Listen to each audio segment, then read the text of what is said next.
ചേട്ടാ നമസ്കാരം. നമസ്കാരം. അമേരിക്ക ഏഷ്യയിൽ പിടിമുറുക്കുന്നു എന്ന ഒരു റിപ്പോർട്ട് വരുന്നുണ്ട്. ഈ ചൈന തായ്വാൻ ആ സംഘർഷം നാൾക്ക് നാൾ കഴിയുന്നതോറും കൂടുതൽ വർദ്ധിച്ചുകൊണ്ട് വരികയാണ്.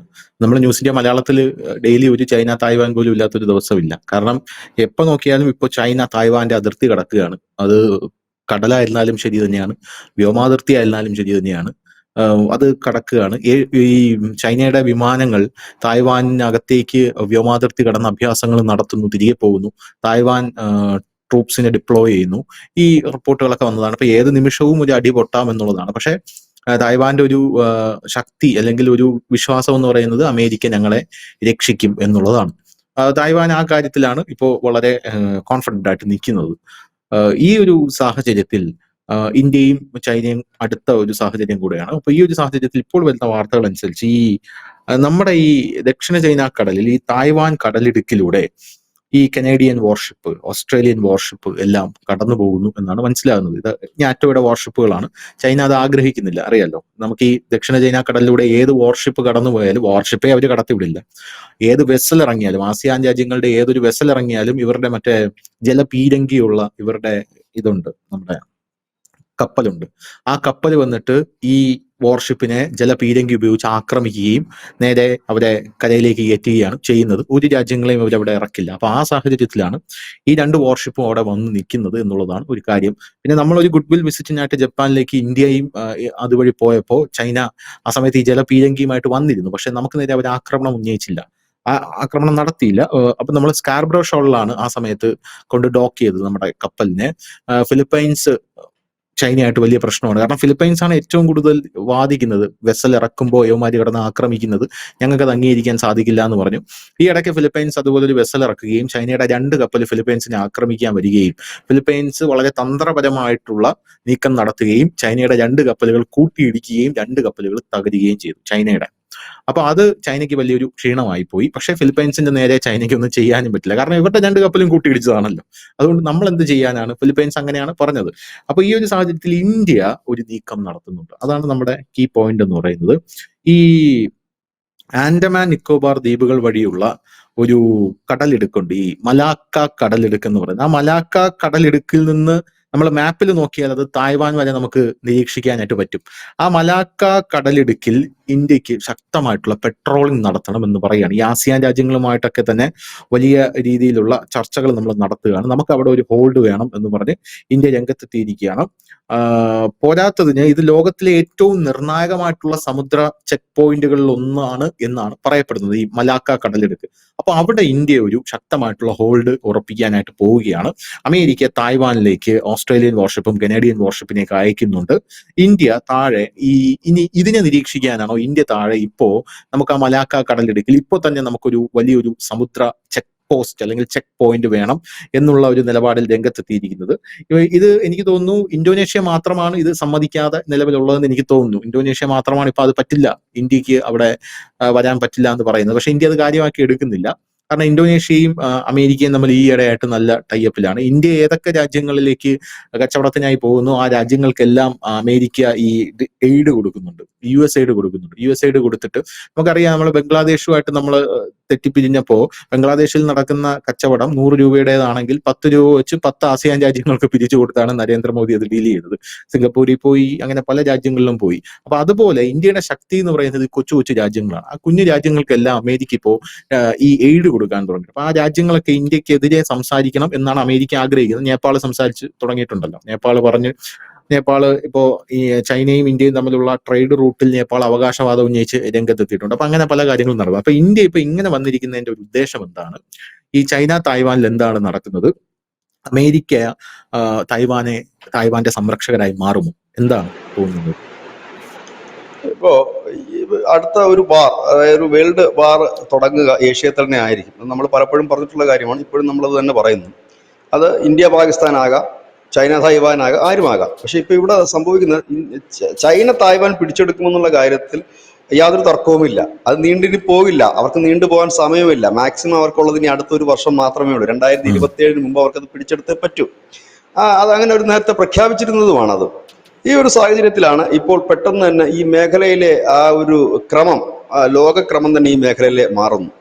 മുൻപ് ഉം, അമേരിക്കയാണ് ഇപ്പോഴും തായ്വാന് സപ്പോർട്ട് നൽകിക്കൊണ്ടിരിക്കുന്ന ഒരു രാജ്യം. അമേരിക്ക എന്ന് പറയുമ്പോൾ അമേരിക്കയുടെ സഖ്യകക്ഷികൾ ഉൾപ്പെടെ നാറ്റോ രാജ്യം. കാരണം അമേരിക്ക എവിടെയെങ്കിലും ഇറങ്ങിപ്പോയി കഴിഞ്ഞാൽ, യുദ്ധത്തിന് ഇറങ്ങി പുറപ്പെട്ട സ്വാഭാവികമായി നാറ്റോ രാജ്യങ്ങൾ അതിൽ വരും. അതായിരുന്നു. ഉം, അപ്പൊ അമേരിക്കയ്ക്ക് അന്ന് അമേരിക്കയോടൊപ്പം ഉണ്ടായിരുന്ന രാജ്യങ്ങൾ, അമേരിക്കയുടെ കസ്റ്റഡിയിൽ അല്ലെങ്കിൽ അവർക്ക് വേണ്ടി സപ്പോർട്ട് ചെയ്യുമെന്ന് കരുതിയ രാജ്യങ്ങളിൽ ഒന്ന് ഇന്ത്യയാണ്. പാകിസ്ഥാനും ഉം, ഇന്ത്യയും ഒക്കെയാണ് സപ്പോർട്ട് ചെയ്യുന്നത്. കാരണം ചൈന തായ്വാനെ ആക്രമിക്കുമ്പോൾ എന്തായാലും ചൈന അമേരിക്കയ്ക്ക് സപ്പോർട്ട് ചെയ്യില്ലല്ലോ. പിന്നെ റഷ്യയുടെ എന്താണ് നീക്കം എന്ന് നോക്കണം. ഈ സാഹചര്യത്തിൽ ഇപ്പോ ഒരു ഭയങ്കരമായ ഒരു മൂവ്മെന്റ് അമേരിക്ക നടത്തുന്നുണ്ട്. അമേരിക്ക ശരിക്കും കരുതുന്നുണ്ട്, ഇല്ലെങ്കിൽ അവരെ ആശങ്കപ്പെടുന്നുണ്ട്, ഒരു യുദ്ധം നടക്കും. അത് ഉം, പുടിൻ ഒന്നുകിൽ തുടക്കമിടും, ഇല്ലെങ്കിൽ ഷീ ജിൻപിങ് ഉടൻ തുടക്കമിടും, ഇല്ലെങ്കിൽ ആരെങ്കിലും തുടങ്ങും. ആരെങ്കിലും ഒരുത്തം തുടങ്ങാൻ കാത്തിരിക്കുകയാണ് ബാക്കിയുള്ളവർ. എവിടെങ്കിലും ഉം, ഒരിടത്ത് അടി പൊട്ടിക്കഴിഞ്ഞാൽ ചറവറ അടിയായിരിക്കും, തല്ലുമാല പോലെ ആയിരിക്കും കാര്യങ്ങൾ എന്നുള്ള കാര്യം അമേരിക്കയ്ക്ക് വളരെ ക്ലിയർ ആയിട്ട് അറിയാവുന്ന കാര്യമാണ്.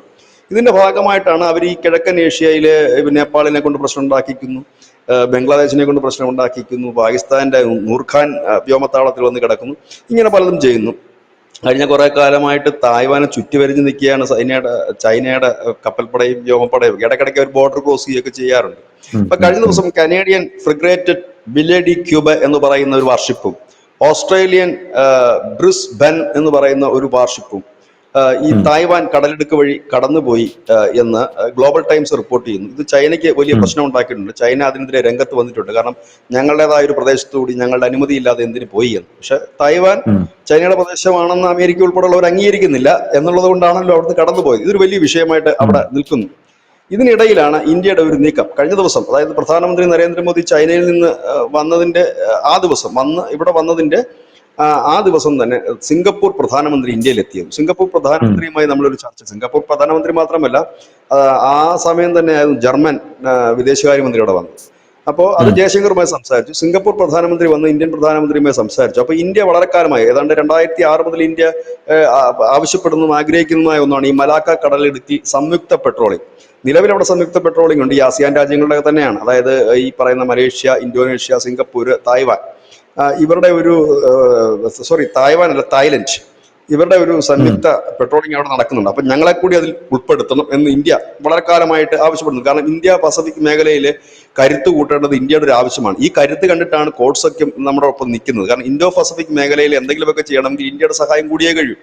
അത് അമേരിക്കയ്ക്ക് ഉം, നന്നായി അറിയാം. ഇപ്പോൾ ഈ ട്രംപ് കാണിക്കുന്ന സ്നേഹത്തെ ഞാൻ അതുമായി കൂട്ടിക്കെട്ടാനും കൂടെ ആഗ്രഹിക്കുന്നുണ്ട്. ട്രംപ് ഇപ്പോൾ ഈ മലക്കം പറഞ്ഞ് നിൽക്കുന്നത്, നാളെ ചൈന തായ്വാൻ ഇഷ്യൂ ഉണ്ടായിക്കഴിഞ്ഞാൽ അവർക്ക് ഈ ഇൻഡോ പസഫിക് മേഖലയിൽ അവർക്ക് മുമ്പോട്ട് നീങ്ങണമെന്നുണ്ടെങ്കിൽ ഇന്ത്യയുടെ സഹായം വേണം. അതുമാത്രമല്ല, ഈ ഒരു യുദ്ധമുഖത്ത് ഇന്ത്യയെ കൂടെ പിണങ്ങി നിന്നു കഴിഞ്ഞാൽ വലിയ ബുദ്ധിമുട്ടായി അമേരിക്കയ്ക്ക് മാറി. ഇന്ത്യ ഇപ്പൊ നേരിട്ട് യുദ്ധത്തിൽ പങ്കെടുക്കുന്നു, സൈനിക സഹായം ചെയ്യുമെന്നല്ല അല്ല, ഇവിടെ അവർക്ക് ഉം, മുമ്പോട്ട് പോകണമെങ്കിൽ ഇന്ത്യ സമാധാനമായി നിൽക്കണം. അതായത് ഒരു മാനസികമായ ഒരു പിന്തുണയെങ്കിലും ഇന്ത്യയുടെ കിട്ടണം. അതല്ല, ആ അതെ. അവസരം നോക്കി ഇന്ത്യ പാകിസ്ഥാനെ കൂടെ ആക്രമിക്കുകയാണെങ്കിൽ എന്താകും അമേരിക്കയുടെ അവസ്ഥ? മൊത്തത്തിൽ എല്ലാവരും രക്ഷിക്കാൻ പറ്റുമോ ട്രംപിന്? ഇല്ല. ഇതൊക്കെ കൊണ്ടാണ് ഇവിടെയൊക്കെ ഉം, ഒന്ന് സേഫ് ആക്കി സമാധാനിപ്പിച്ച് തണുപ്പിച്ച് നിർത്താൻ വേണ്ടിയിട്ടാണോ ട്രംപിന്റെ പുതിയ പ്രസ്താവന എന്ന് ഞാൻ സംശയിക്കുന്നുണ്ട്. ഏതായാലും ഇപ്പോൾ സിംഗപ്പൂർ ഏതാണ്ട് ഓക്കെ ആയി. സിംഗപ്പൂർ പറയുന്നത് ഞങ്ങൾ റെഡിയാണ് നിങ്ങളുമായി സംയുക്ത പെട്രോളിംഗ് നടത്താൻ. അതിനകത്ത് കരാറുകളൊക്കെ ഒപ്പുവെച്ച്. ഇനി ഇതിനകത്ത് ഇന്തോനേഷ്യ മാത്രമേ ഉള്ളൂ ഉം, നമ്മളുമായിട്ട് സംയുക്ത പെട്രോളിംഗ് നടത്തുന്നതിന് എതിർപ്പുള്ള ഒരു രാജ്യം. ഏതാണ്ട് വലിയ വ്യാപാര ട്രേഡിംഗ്, നമ്മുടെ എണ്ണയുടെ ഏതാണ്ട് 15% കടന്നു വരുന്ന ഒരു കടലിടുക്ക് കൂടിയാണ് മലാക്ക കടലിടുക്ക്. ലോകത്തിന്റെ തന്നെ 25% ട്രേഡിംഗ് നടക്കുന്ന ഒരു മേഖല കൂടിയാണ്. വളരെ ഇമ്പോർട്ടന്റ് ഉം, ആയിട്ടൊരു മേഖല കൂടിയാണ്. ഏതായാലും ഇന്ത്യയുടെ വളരെക്കാലത്തെ ആവശ്യം അംഗീകരിച്ചു എന്ന് തന്നെയാണ്. ഇപ്പൊ ധനുഷ് പറഞ്ഞത്. ഇന്തോനേഷ്യ ഇപ്പോൾ ഇച്ചിരി മാറി നിൽക്കുന്നു. ഇന്തോനേഷ്യ തന്നെ കുറെ ആഭ്യന്തര പ്രശ്നങ്ങൾ നടക്കുന്നുണ്ട്. ഇപ്പൊ അവിടുത്തെ സ്ത്രീകളും മറ്റുമൊക്കെ തെരുവിലിറങ്ങി വലിയ കലാപം സൃഷ്ടിക്കുന്നുണ്ട്. അത് അവരത് പറയുന്നൊരു പ്രധാനപ്പെട്ട കാര്യം, അവരുടെ സാലറി ഹൈക്കും ഒക്കെ ആവശ്യപ്പെട്ടുകൊണ്ടാണ് നടത്തുന്നെങ്കിലും ഞങ്ങളുടെ രാജ്യം അമേരിക്കയ്ക്ക് അടിയറ വെക്കുന്നു എന്നൊരു മുദ്രാവാക്യം കൂടെ അവർ ഉയർത്തുന്നുണ്ട്. വേണമെങ്കിൽ അതിന്റെ പിന്നിൽ ഇന്ത്യ ആണെന്ന് വേണമെങ്കിൽ പറയാം നമുക്ക്. അങ്ങനെ നടത്തുന്നുണ്ട്. കാരണം ഈ അമേരിക്ക ട്രംപ് വന്നിട്ടൊരു ഇന്തോനേഷ്യയുമായിട്ടൊരു വലിയ വ്യാപാര കരാർ പ്രഖ്യാപിച്ചിട്ടുണ്ട്. കൊടുത്തോന്നും അറിയത്തില്ല. ഇതുപോലെ ഈ വിയറ്റ്നാമിന്റെ കഥ ഇപ്പോഴാണ് നമ്മൾ അറിയുന്നത്. കാരണം വിയറ്റ്നാമിലേക്ക് ഞങ്ങളുമായിട്ടൊരു ഭയങ്കര ട്രേഡിംഗ് തുറന്നു, വലിയ വ്യാപാര കരാർ ഒപ്പിട്ടെന്ന് പറഞ്ഞില്ലേ. സത്യത്തിൽ വിയറ്റ്നാമുമായിട്ട് ചർച്ച നടത്തിയിട്ടേ ഉള്ളൂ, കരാർ ഒപ്പിട്ടിട്ടില്ല. അതിനു മുമ്പ് ട്രംപ് പറഞ്ഞു കരാർ ഒപ്പിട്ടെന്ന്, ഓക്കെ എന്നല്ല. അതുപോലെ ഇന്തോനേഷ്യയും എല്ലാം പുള്ളി ഓക്കെ ആക്കി വെച്ചിരിക്കുകയാണ്. അപ്പൊ അതൊക്കെ ഉം, കൊണ്ടായിരിക്കാം ഈ എയ്ഡഡ് ഫണ്ടും ഒക്കെ വലിയ കാര്യമാണ് ചെറിയ രാജ്യങ്ങളെ സംബന്ധിച്ച്. അതൊക്കെ ആയിരിക്കാം. ഏതായാലും ഇന്ത്യ ഒരുങ്ങിക്കഴിയും. ഇന്ത്യയും അതിനോടൊപ്പം നമ്മൾ ഒരുക്കം നടത്തുന്നു എന്നുള്ളത് തന്നെയാണ്. ഇൻഡോ പസഫിക് മേഖലയിൽ നമ്മൾ പുതിയ നേരത്തെ ധനുഷ് പറഞ്ഞ കുഞ്ഞു കുഞ്ഞു രാജ്യങ്ങളെ പിടിച്ചുകൊണ്ട് വ്യാപാരം ഉം, മാത്രമല്ല, സൈനികപരമായും നമ്മൾ ചെറിയ ചെറിയ സഖ്യങ്ങൾ ഉണ്ടാകുന്നു. സംയുക്ത പെട്രോളിംഗ് അടക്കമുള്ളവ നമ്മൾ നീങ്ങുന്നു മലാക്ക കടലെടുക്കില്ല. കാരണം അതൊക്കെ നമ്മളെ ഉം, സംബന്ധിച്ച് ഇമ്പോർട്ടന്റ് ആണത്. ചൈനയെ തടയിടുന്നതിനും ഇന്തോ പസഫിക് മേഖലയിലെ ഒരു സംയുക്തമായ നീക്കം അനിവാര്യമാണ്. ഇതിനെല്ലാം ഇന്ത്യ ഉം. ഒരുങ്ങുന്നു. ഒപ്പം തന്നെ അമേരിക്ക വലിയ രീതിയിൽ ഒരുങ്ങുന്നു. അതിൽ നിന്ന് സൂചിപ്പിക്കുന്നത് അധികം വൈകില്ല, ഒരുപക്ഷെ ഈ മാസം അവസാനത്തോടു കൂടിയൊക്കെ എവിടെയെങ്കിലുമൊക്കെ അടിപൊട്ടാനുള്ള സാധ്യതകളാണ് വളരെ കൂടുതൽ കാണുന്നത്. ഇതൊക്കെ പറയുമ്പോൾ പ്രേക്ഷകർ കരുതരുത് രണ്ട് യുദ്ധക്കൊതിയന്മാരിരുന്നിട്ട് എന്നും ഇത് തന്നെ പറഞ്ഞ് അടിയുണ്ടാക്കുകയാണെന്ന്. യുദ്ധം നമ്മൾ അങ്ങനെ ഉണ്ടാകരുതെന്ന് വിളിക്കുന്നത് യുദ്ധ ആഗ്രഹം. കൊതിയന്മാർ. കൊതിയന്മാരല്ല, നമ്മൾ അങ്ങനല്ല പറഞ്ഞത്, ഉണ്ടാകാതിരിക്കണം എന്ന്. പക്ഷെ അതിന് സാധ്യതകൾ വളരെ കുറഞ്ഞുകൊണ്ടിരിക്കുന്നു എന്നുള്ളതാണ് യാഥാർത്ഥ്യം. നമുക്കില്ല എന്ന് പറയാനും കഴിയില്ല.